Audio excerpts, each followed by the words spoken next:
Hello friends. अभी हाल ही में मैंने इलाहाबाद यानी प्रयागराज की यात्रा की थी। वहाँ पर जो भी घूमने के और देखने के स्थान थे मैं वहाँ पर गया हुआ था। और मैं उस समय गया था जब वहाँ प्रयागराज में महाकुंभ का आयोजन चल रहा था। आप में से बहुत कम लोगों को मालूम होगा कि आज हिंदू धर्म में आस्था का जो विषय है कुंभ, ये हर्षवर्धन के समय में, सम्राट हर्षवर्धन के समय में महामोक्ष परिषद के नाम से इसी प्रकार का आयोजन होता था। जैसे 643 में फाहियान के यात्रा विवरण में मिलता है कि 75 दिन तक महामोक्ष परिषद चलती है।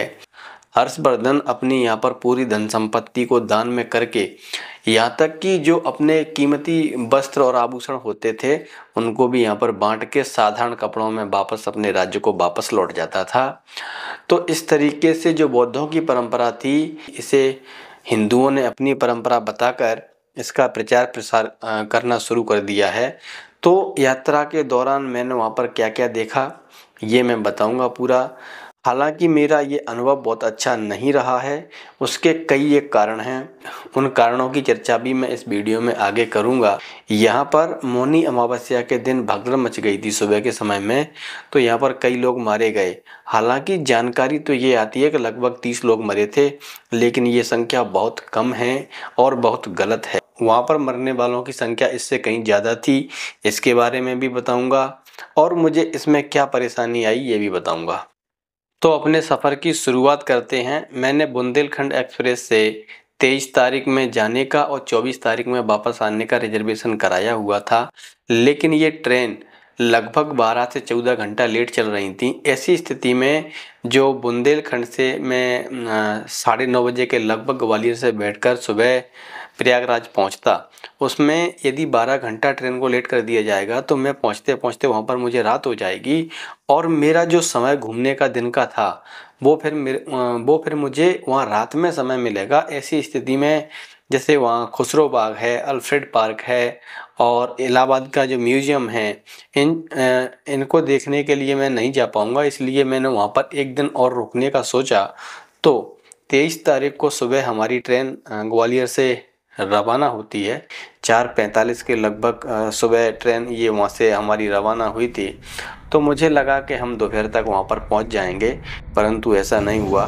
मैं वहाँ नैनी पहुँचते पहुँचते लगभग शाम के 5 से 6 बज गए होंगे। उस समय हम स्टेशन पर उतरे तो हमें वहाँ पर काफ़ी भीड़ देखने को मिली और हम यहाँ से संगम की ओर पैदल चल रहे हैं, क्योंकि इस तरीके इतनी भीड़ थी कि आप देख सकते हैं आंटी को ये एक दूसरे की साड़ी पकड़ कर चल रहे हैं। क्योंकि हमने कई बार देखा है कुंभ में खोए हुए, तो इस तरीके से कुंभ में इतनी भीड़ है कि यहाँ पर लोगों को बिछड़ने के बाद मिलना काफ़ी मुश्किल होता था। और अब तो खैर मोबाइल है, अगर मोबाइल आपका काम नहीं कर रहा है तो आपको मिलना वास्तव में अभी भी मुश्किल होगा। तो हम यहाँ से आगे बढ़ रहे हैं। ये इलाहाबाद के अरेल घाट के पास हम जा रहे हैं। अरेल घाट पर जाने का ये रास्ता है। इसी रास्ते पर आगे चलते चलते हमें यहाँ पर एक सम्राट हर्षवर्धन बौद्ध विहार का छोटा सा बोर्ड दिखा। अब चूँकि बौद्ध विहार में शाम को या रात में जाने का कोई मतलब था नहीं, इसलिए मैंने सोचा कि सबसे पहले हम घाट पे पहुँचते हैं, उसके बाद हम लौटेंगे सुबह तो हम देखेंगे कि सम्राट हर्षवर्धन की बौद्ध विहार है वो किस प्रकार की है। हालांकि जब मैं यहाँ घर से निकला था तो ये मेरे उसमें शेड्यूल में नहीं था कि मुझे यहाँ पर भी जाना है। तो हम अरेल घाट की तरफ आगे बढ़ रहे हैं। इस भीड़ भाड़ को आप देख सकते हैं, यहाँ पर जितने लोग जा रहे हैं उतने लोग वापस भी आ रहे हैं। हम घाट के नज़दीक पहुँच गए हैं।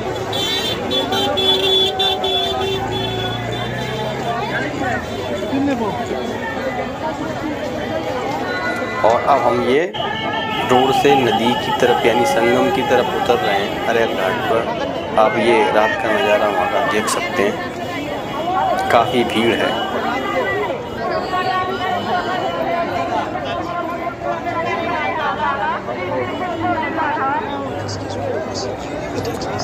जब मैं यहाँ पर पहुँचा तो लोगों के होने की लोग एक दूसरे से बिछड़ जाते हैं, तो उनका अनाउंस हो रहा था कि भैया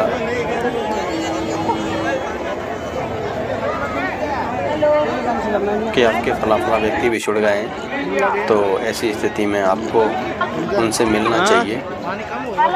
और हम यहाँ पर आने के बाद ये नज़ारा देख रहे हैं कि यहाँ पर क्या चल रहा है। शाम को घूमने फिरने के बाद हम वहाँ पर पहुँचे बोट क्लब, तो वहाँ से मुझे बोट नहीं मिली रात में, तो ऐसी स्थिति में मुझे यहाँ रात में रुकना पड़ा। और मैंने यहाँ रात का सीन देखा तो यहाँ पर लगातार भीड़ भाड़ बनी रही, हर समय पर लोग यहाँ पर नहाते रहे। आप ये जो आगे लाइट देख रहे हैं वो दूसरे किनारे का है। ये सुबह का सीन है। सुबह जगने के बाद जब मैं यहाँ आया तो मैंने देखा कि लोग यहाँ पर स्नान कर रहे हैं।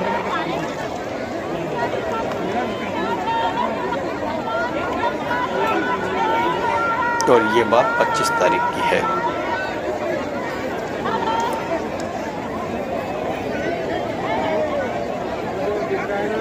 ऐसी स्थिति में कुछ देर तक यहाँ रुकने के बाद फिर मैंने देखा कि अब मुझे यहाँ से चलना चाहिए।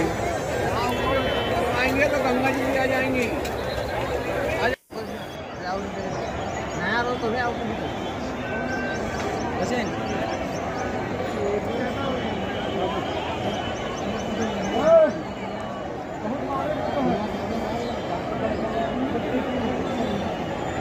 ये सुबह इस घाट पर मैं यहीं पे था। यहाँ से अब मैं रवाना करूँगा। मेरी कोशिश रहेगी कि मैं सम्राट हर्षवर्धन बौद्ध विहार है उसे देखने जाऊँ। आप ये सामने बोर्ड देख रहे हैं। कैमरा वीडियो क्वालिटी हो सकता है अच्छी ना हो, क्योंकि ये एक पुराने मोबाइल से मैंने वीडियो रिकॉर्ड किया हुआ है। ऐसी स्थिति में वीडियो की क्वालिटी कुछ हल्की हो सकती है। इतनी भीड़ भाड़ में जब मैं निकला सम्राट हर्षवर्धन की बौद्ध विहार को देखने के लिए, तो भीड़ चूँकि घाट की तरफ आ रही थी और हमें ठीक उसके उल्टी दिशा में जाना था, तो मुझे लगा कि अपना बहुत समय ख़राब हो जाएगा और समय अपने पास ज़्यादा नहीं था। इसलिए मैंने सम्राट हर्षवर्धन की बौद्ध विहार को देखना उचित ना समझ के फिर मैं किला घाट की तरफ मैंने जाना उचित समझा और मैं आगे पीपा पुल की तरफ बढ़ा। ये 16 नंबर पुल था जिसको रोक रखा है, बैरिकेड्स लगा रखे हैं पुलिस वालों ने। तो हम यहाँ से पैदल पैदल आगे बढ़े। 3 किलोमीटर सफ़र तय करने के बाद फाइनली हम उस पुल पर पहुँचे जहाँ से हम ये नदी क्रॉस कर सकते थे।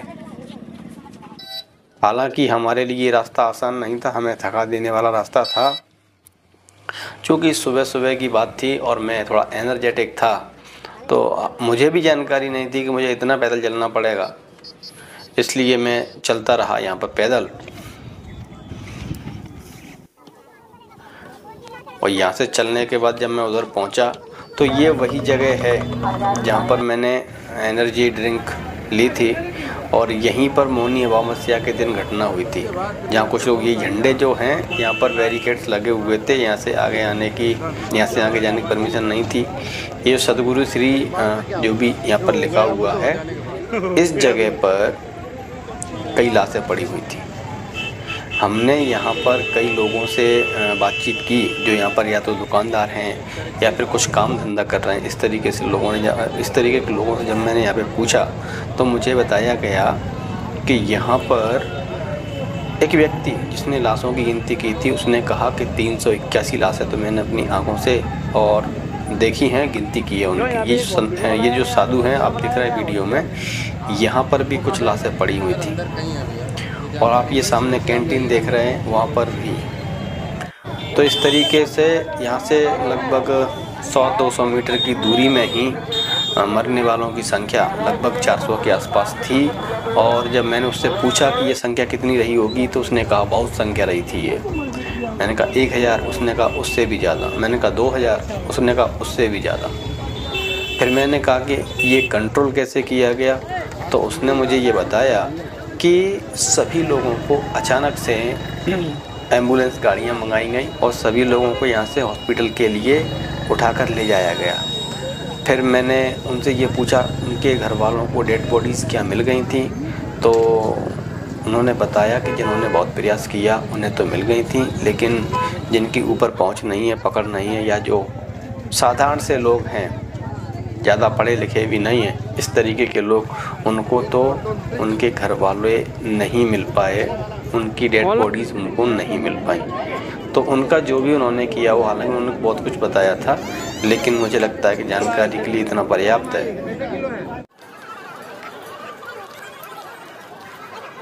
पहले यहाँ से फिर मैंने आगे जलेबी खाई चल के, और थोड़ा रेस्ट करने के बाद फिर हम यहाँ से पैदल चल रहे हैं, क्योंकि आगे कोई भी साधन उपलब्ध नहीं है, आपको पैदल ही चलना है।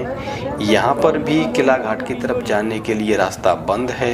ऐसी स्थिति में हमें आगे पैदल चलते हुए जाना है,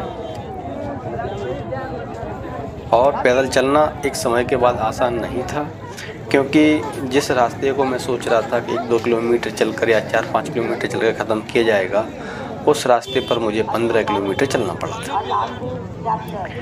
यहाँ पर इस तरीके से ये कुछ, यहाँ चावल भीख में देने का कुछ चलन मैंने देखा, मैंने और तो कहीं नहीं देखा था। ये आप जो देख रहे हैं, इसको पानी में डालने से ऐसा ग्रीन होता है। कितने रुपए का है? 20 का है कि 50 का? अब ये देखो, ये चर्म रोगी हैं, इन्हें कोड़ी कहते हैं, और ये इस तरीके के लोग यहाँ पर मिलते हैं। ये बैरिकेड्स भी बंद है, केवल वीआईपी लोगों के लिए खुला हुआ है।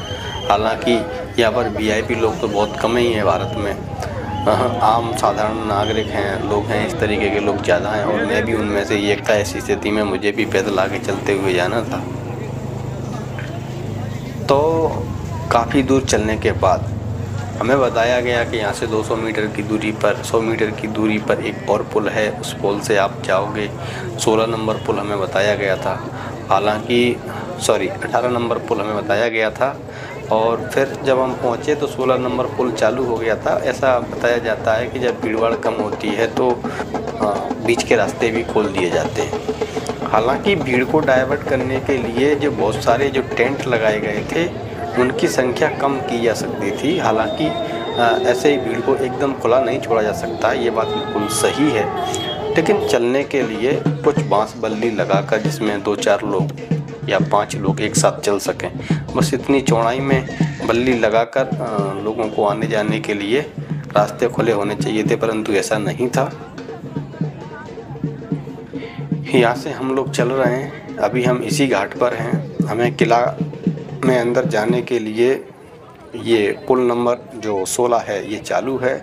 फाइनली हम इस पुल पर पहुँचे, और हमने इस पुल को क्रॉस करने के बाद हम यहाँ पर कुछ देर आराम करेंगे। ये चलते समय मैंने देखा कि ये समस्या केवल मुझे ही है या और भी इस तरीके के लोग हैं। तो बहुत सारे लोगों की ये समस्या थी, वो परेशान थे, गालियाँ दे रहे थे यहाँ की व्यवस्था को।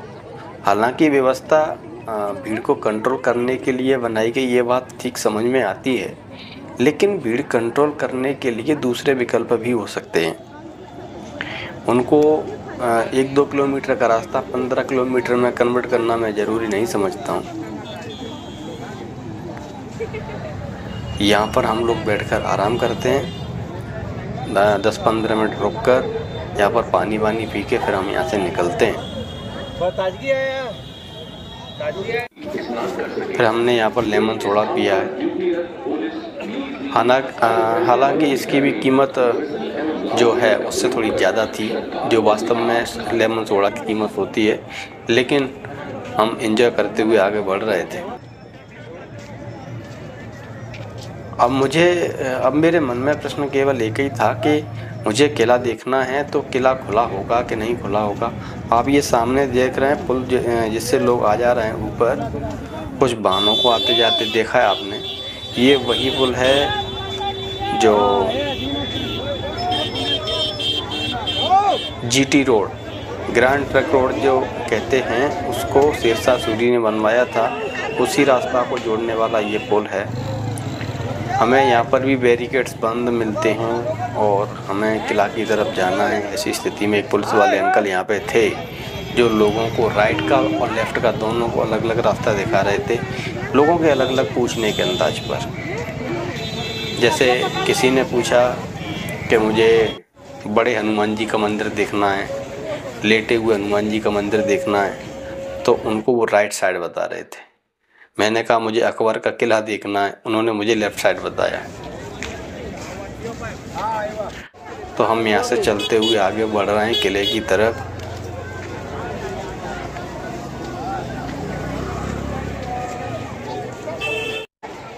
ये किला ऊपर मैंने जब देखा तो मुझे थोड़ा तसल्ली हुई कि किला खुला हुआ है। ऐसी स्थिति में हम आगे बढ़ते हैं। यहाँ पर भी आप देखेंगे तो एक बहुत लंबी भीड़ इधर से उधर जा रही है। फाइनली हम लोग किला के गेट पर पहुँचे, जहाँ से एंट्री होती है। तो आप देख रहे हैं कि रस्सियों से, बल्लियों से यहाँ पर सिंगल व्यक्ति को निकलने के लिए रास्ते बनाए गए हैं। हालांकि यहाँ पर हमें सीधी एंट्री दी जा सकती थी, लेकिन ऐसा किया नहीं। मैं ये नहीं समझ पा रहा हूँ कि इस लाइन को 200 मीटर और लंबा करने से भीड़ में क्या कंट्रोल हो जाएगा, ये नहीं समझ पा रहा हूँ। आप 100 मीटर आगे तक जाओ और फिर 100 मीटर लौट के आओ। ऐसी स्थिति के बाद आप किले में अंदर प्रवेश करोगे। आप देख सकते हैं, जबकि यहाँ पर चलने के लिए सिंगल रूट है, आदमी थका हुआ है, तो उनको सीधा रास्ता दिया जा सकता था, लेकिन मुझे कारण इसका समझ में नहीं आया। भगदड़ होने की तो संभावना है नहीं, क्योंकि सिंगल व्यक्ति ही यहाँ से निकल पा रहा है। ये इंस्पेक्टर साहब हैं, ये देखिए, ये वो रास्ता है जहाँ तक आपको जाके फिर लौटना है। इस तरीके से ही यहाँ पर परेशानियाँ लोगों की बढ़ाई गई हैं। हालांकि ये इतना ज़रूरी था नहीं, मुझे समझ में नहीं आता है कि ऐसा करना ज़रूरी था। हालांकि भीड़ को कंट्रोल करना एक अलग चीज़ है, लेकिन लोगों को थका देना दूसरी अलग चीज़ है। यहाँ पर आप एक राजपूत और एक सिख सैनिक देख रहे हैं। ये रास्ता अक्षय बट की तरफ जा रहा है। यहाँ पर एक नीचे से रास्ता बताया जाता है जो कि नदी की तरफ जाता है। ऐसा हो सकता है, लेकिन मुझे इसकी संभावना कम लगती है। यहाँ पर एक सैनिक है जो पहरा दे रहा है।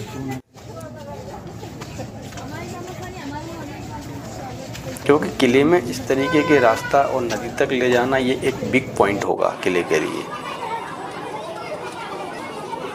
अक्षय वट,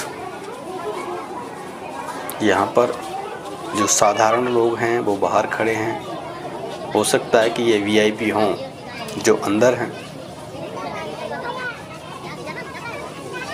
और मैं भी इन साधारण लोगों की भीड़ में बाहर हूँ।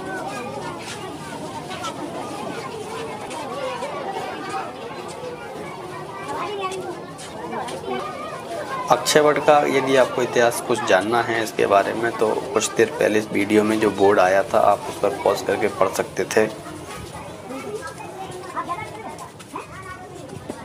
अब हम यहाँ से वापस हो रहे हैं। पातालपुरी मंदिर है यहाँ पर। ये किले की तोप, यहाँ पर एक पहरेदार रहता है, उसके बारे में यहाँ पर लिखा। नाग वासुकी आप देख रहे हैं। समुद्र मंथन के समय ऐसा सीन रहा होगा, यदि समुद्र मंथन कभी हुआ होगा तो। फाइनली हम यहाँ से किले में अंदर प्रवेश कर रहे हैं। हालांकि यहाँ पर किला जैसा कुछ भी था नहीं।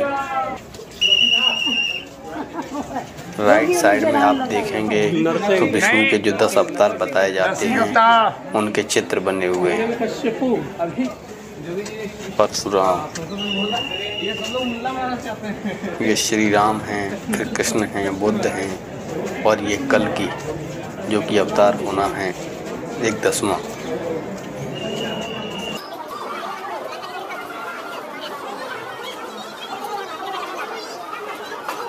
यहाँ से हम लोग आगे बढ़ रहे हैं पातालपुरी की तरफ। यहाँ पर हमें एक अलग चीज़ दिखाई दी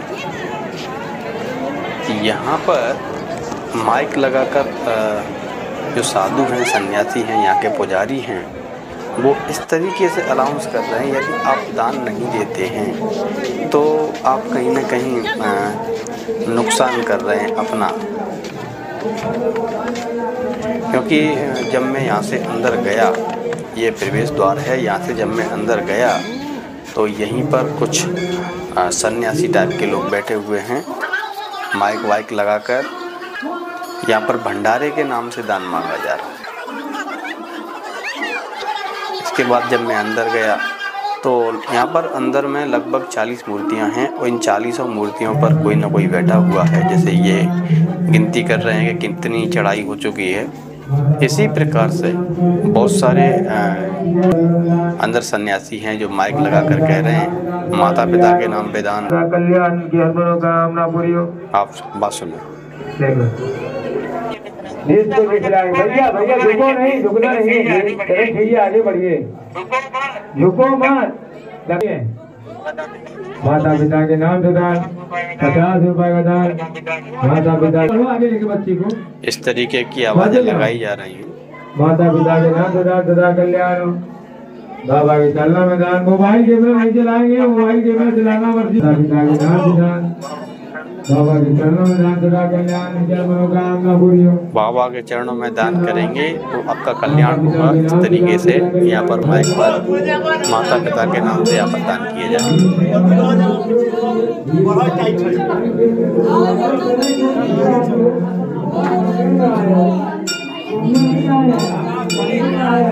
आप देखिए यहाँ पर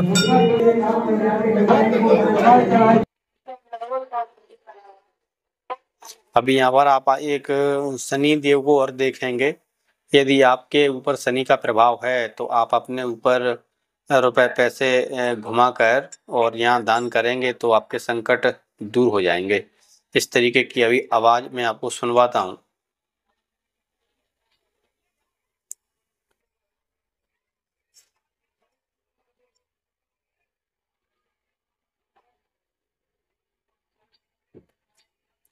ये जो है शिवलिंग जैसा दिख रहा है, हालांकि मैं इसे बौद्ध स्तूप मानता हूँ क्योंकि मैंने बहुत सारे बौद्ध स्तूप देखे हैं और इस स्थान का प्रयाग का संबंध बौद्धों से रहा है। ऐसी स्थिति में बौद्ध स्तूप होना कोई अचरज वाली बात नहीं है, बिल्कुल हो सकता है। यहाँ पर भी चढ़ाई चल रही है, हर मूर्ति के सामने चढ़ाई चल रही है। यहाँ पर भी देखिए आप, सारे ग्रह दूर हो जाएंगे बेटा, बिगड़े काम बन जाते हैं शनि को दान करने से। अपना पैसा अभी आप सुन रहे हैं वो शनि देव पर दान करने के लिए माइक से बोला जा रहा है। तो सर उठाइए, सर से 3 बार घुमाइए शनि को।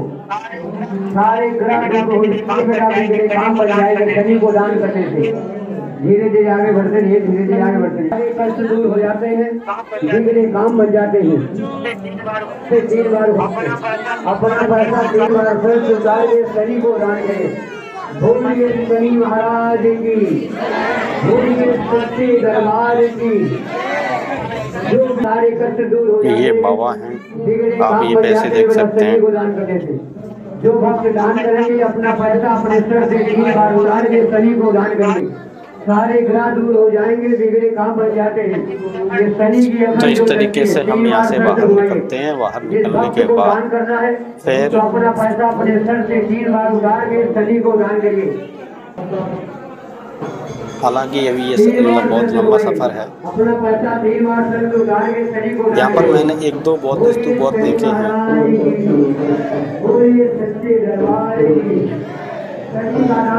ये देखिए,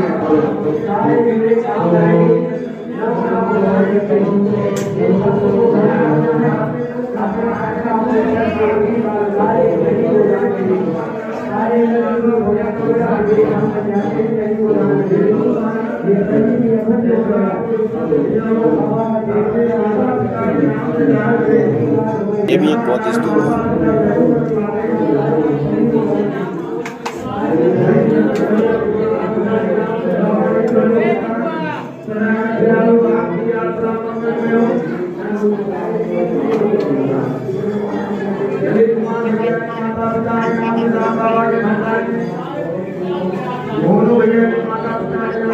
ये देखिए, ये भी बौद्ध स्तूप है।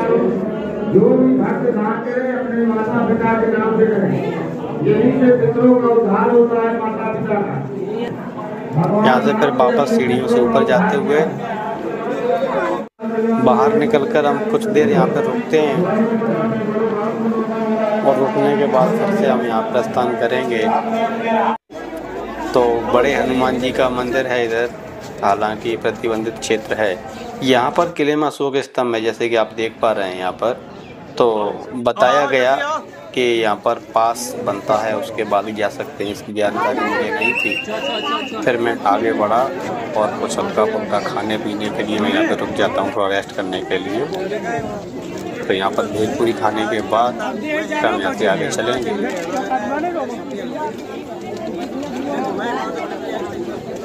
खाने पीने का सामान लगभग दोगुनी कीमत पर मिल रहा है हर जगह। फाइनली हम लोग किले से बाहर की तरफ चल रहे हैं। मैंने आगरा का, और अभी आप यहाँ पर ये सैनिक देख रहे हैं, कतारबद्ध इनकी मूर्तियाँ रखी हुई हैं। मैंने मुगलों का दिल्ली का किला देखा है, लाल किला, और आगरा का लाल किला भी मैंने देखा है। तो मुगलों की जो किले की सुरक्षा व्यवस्था थी, जैसे बाहर एक खाई नुमा जिसमें पानी भरने के बाद उसमें मगरमच्छ छोड़े जाते होंगे, तो उनकी सुरक्षा व्यवस्था एक थी। वही व्यवस्था मुझे यहाँ पर भी देखने को मिली है। लगता है इस प्रोग्राम से पहले यहाँ पे गंदगी रही होगी, इसकी सफाई अभी कराई गई है। तो मुझे यहाँ पर वो व्यवस्था देखने को मिली। अब हम फाइनली किले से बाहर आ चुके हैं। अब हम यहाँ से चलेंगे खुसरो बाग।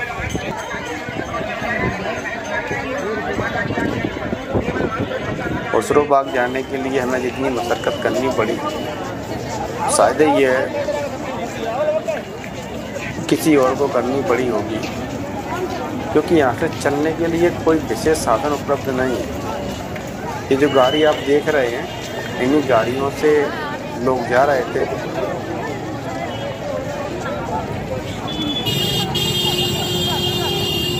हालांकि इन लोगों ने काफ़ी मदद की लोगों की। पैसा रुपया जो भी इन्होंने लिया हो वो ठीक है।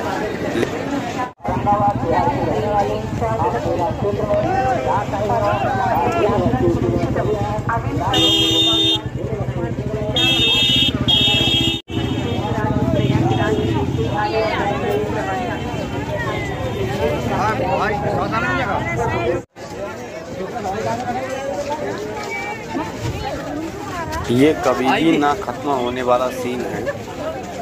लाइन इतनी लंबी है जो कभी खत्म ही नहीं होगी। आगे चलने के बाद फाइनली हमें एक टमटम मिली। अभी हम चल रहे हैं उस रोड पर जिसे शेरशाह सूरी ने बनवाया था, जिसे GT यानी ग्रैंड ट्रक रोड कहते हैं। ये टमटम भी हमें खुसरो बाग तक नहीं पहुंचा पाई। आगे चलकर हमें दूसरी और टमटम करना पड़ती है। हालांकि हमें जहाँ भी जो भी साधन मिला हम उसमें बैठे और आगे बढ़े। हमने टमटम चेंज कर ली, हम फिर से आगे बढ़ रहे हैं,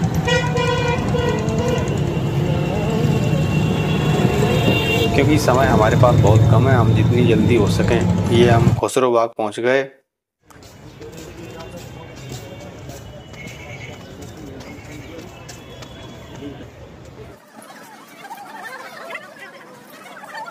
आप देख रहे हैं ये खुसरो बाग में मानबाई का मकबरा है, जिसे साहब बेगम के नाम से जानते हैं।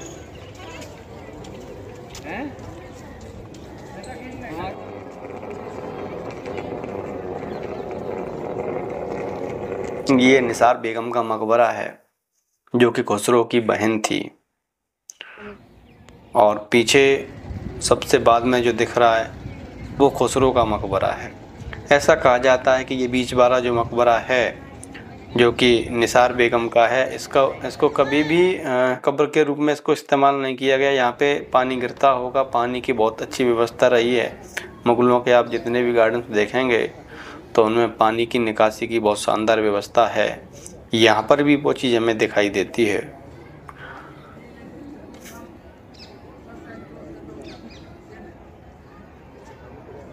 काफ़ी अच्छा स्थान है और काफ़ी अच्छी स्थिति में है अभी ये मकबरा।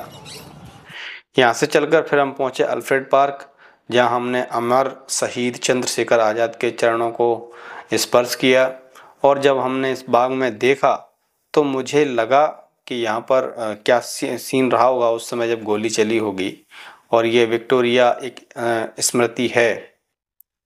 यहाँ से फिर हम निकलते हैं तो हमें वो एक ठेला गाड़ी मिलती है जो कि अंकल हैं, थोड़ा बुजुर्ग हैं, और वो हमें आगे बढ़ा रहे हैं इस भीड़ में, क्योंकि हमें जहाँ भी जो भी मिला हम उससे आगे बढ़े, क्योंकि हम चलने की स्थिति में बहुत ज़्यादा नहीं रहे थे।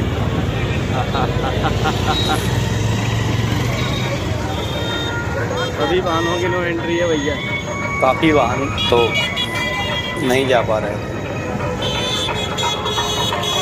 ये वाली चलेगी गाड़ी चलेगी।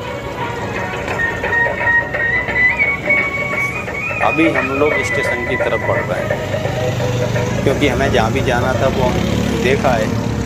हमारा दुर्भाग्य रहा कि हम यहाँ पर मंडे को पहुँचे, क्योंकि हमारी ट्रेन लेट थी, इसलिए हम यहाँ पर इलाहाबाद का जो म्यूज़ियम है उसे भी नहीं देख पाए, सम्राट अशोक का स्तंभ है उसको भी नहीं देख पाए, और जो दिन का समय हमें मिलना चाहिए था वो नहीं मिल पाया। रात में निकलते समय हमारा रास्ता डाइवर्ट किया गया और हम पुनः खुसरो बाग से ही हमें निकाला गया था वहाँ से। तो यहाँ पर कुछ लोग जो थक गए थे वो रुके। ये एक कमल का फूल है जहाँ से पानी की निकासी के लिए इसे बनाया गया है। मैं यहीं एक ऐसे चबूतरे पर लगभग आधा घंटा विश्राम करने के बाद फिर मैं स्टेशन की तरफ बढ़ा। हम स्टेशन के बाहर पहुंच चुके हैं। अब चूँकि जिस ट्रेन में मेरा रिजर्वेशन था वो निकल चुकी है, ऐसी स्थिति में हमें कोई यहीं से ट्रेन देखनी थी। यहाँ पर अच्छी बात ये है कि चलो कुंभ इस तरीके से कुछ ट्रेन चलाई जा रही थी यात्रियों के लिए, तो हमें ऐसी एक ट्रेन मिल जाती है जो इटावा की तरफ यहाँ से चलने वाली थी।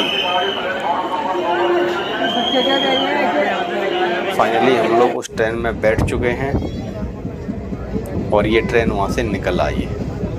ट्रेन में भीड़ काफ़ी ज़्यादा है, लेकिन हम बैठ चुके हैं और हमारे सामने जो लोग बैठे हुए हैं ये भी कुंभ से ही आए हुए, सारे के सारे लोग कुंभ में आए हुए थे। यहाँ पर एक जो भैया हैं काफ़ी मुझे शानदार लगे, तो कुछ उनकी बात मैं आपसे करवाऊँगा।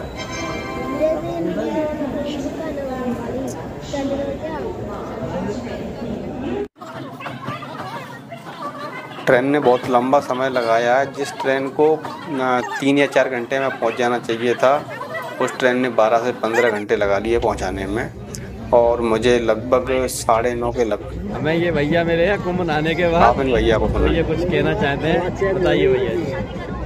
आप जरा कुंभ के बारे में कुछ राय दें तो सब बोले अपने विचार। जनता से मेरा निवेदन है कि एक बार ना लेना, दोबारा मत जाना। इतनी भीड़ संगम में और क्या है, संगम में है क्या? ये काफी परेशान थे। परेशानी के बाद सबकी हम लोग क्या कर रहे जुबान पे यही शब्द थे कि दोबारा यहाँ पे लौट के कभी मत आना। काफी परेशानी हुई। नाया और कुछ बोलना चाहो भैया? कुछ डरियो ना, और कुछ बोलना चाहते? हमारे दादाजी थे हम नहीं ना, दादाजी दादाजी ये बिहारी बाबू हैं। तो मालूम ठीक है भैया। ये फपून वरतना होते हुए हम उधर पहुँचे इटावा में जो ग्वालियर का बस स्टैंड है वहाँ पर कुछ भी नहीं है, तो हमें एक होटल मिला बिल्कुल देहाती अंदाज में। तो वहाँ पर हमने यहाँ पर ये कचौड़ी खाई है। कचौड़ी खाने के बाद हम लोग यहाँ से निकलते हैं, क्योंकि यहाँ पर जो 10 बजे ट्रेन ग्वालियर की थी वो रद्द हो चुकी थी। ऐसी स्थिति में हमें बस से जाना पड़ा। अभी हम ये चंबल क्रॉस कर रहे हैं। इसके बाद हमारा सफ़र आगे ग्वालियर तक होता है।